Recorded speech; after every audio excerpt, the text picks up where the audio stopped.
Okay, yeah, the ride-on ledge. What's that Instagram that roasts everybody for ride-ons? That guy hasn't put me on his channel yet. It's kind of pissing me off. But I found this ledge on a Vans trip 6 or 7 years ago, and thought it was really cool. It's actually a double set, which you can't really tell from the footage because it's shot straight on. But it's just this weird double set that has a ledge floating out on it. And I think what it was probably built for is the foundation of what would be some home developments up top that never went down.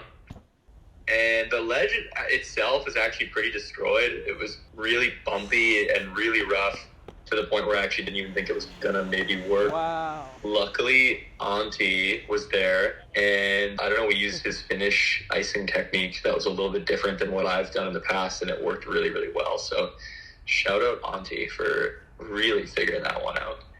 And it went into the road really, really fast. So that was kind of the hardest part, was to like trust yourself to fall. Like for me, I was like, I have to trust falling through the air forever and not think that I'm going to get ran over by a car immediately or hit this post that's right there. So it took a minute for me to just kind of get comfy enough to feel confident riding away sort of blind over my shoulder like that and turning.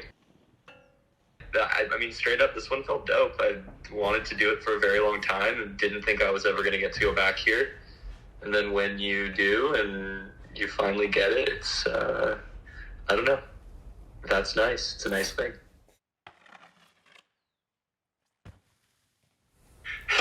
You know what's funny about this up rail?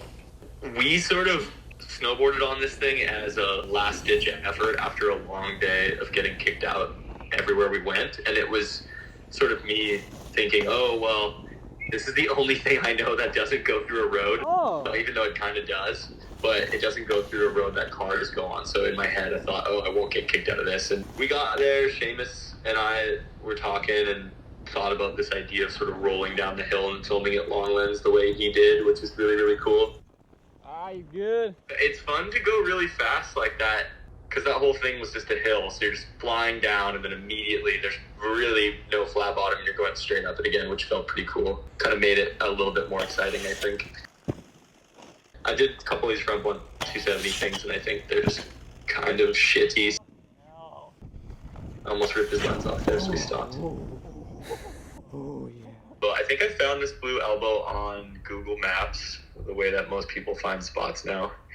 And it was nice because it's in a park in sort of the middle of nowhere on the side of this neighborhood, which in Miraron turns out to be kind of like the only way you can get away with hitting anything. The police seem to get really upset if you try snowboarding on something that goes into a road at all. This was nice because it sort of avoided that. I'm terrified of backside 180 onto a rail, except for when you do it on a bank to rail. For some reason, that feels really natural to me. I think because the way you sort of float up into it versus just falling down onto the rail. I've done a couple of them like this, where you sort of just do like a fucking 90 and then you land on it. For whatever reason, that seems to be comfortable. So I was hyped because the spot sort of worked in that way. For whatever reason, last winter, I think from watching Cole's footage in living room, I was just hyped to try and get nasty on some long rails and some kinks and some weird stuff. So I think this is like an approachable version of a big, long balancing rail that I could do. So I think that was maybe what got me fired up about it. Dude. It felt kind of funky, to be honest. If you were at the spot and you saw it, you'd know that there's this sort of bank in the landing that's a little harder to tell from the footage. And it really felt like, okay, I need to come off the end of this rail and I need to fly into that bank because that's going to look and feel best. I think that the other lands, I didn't quite make it that far into the banks. It was just kind of me wanting to get that feeling, I suppose.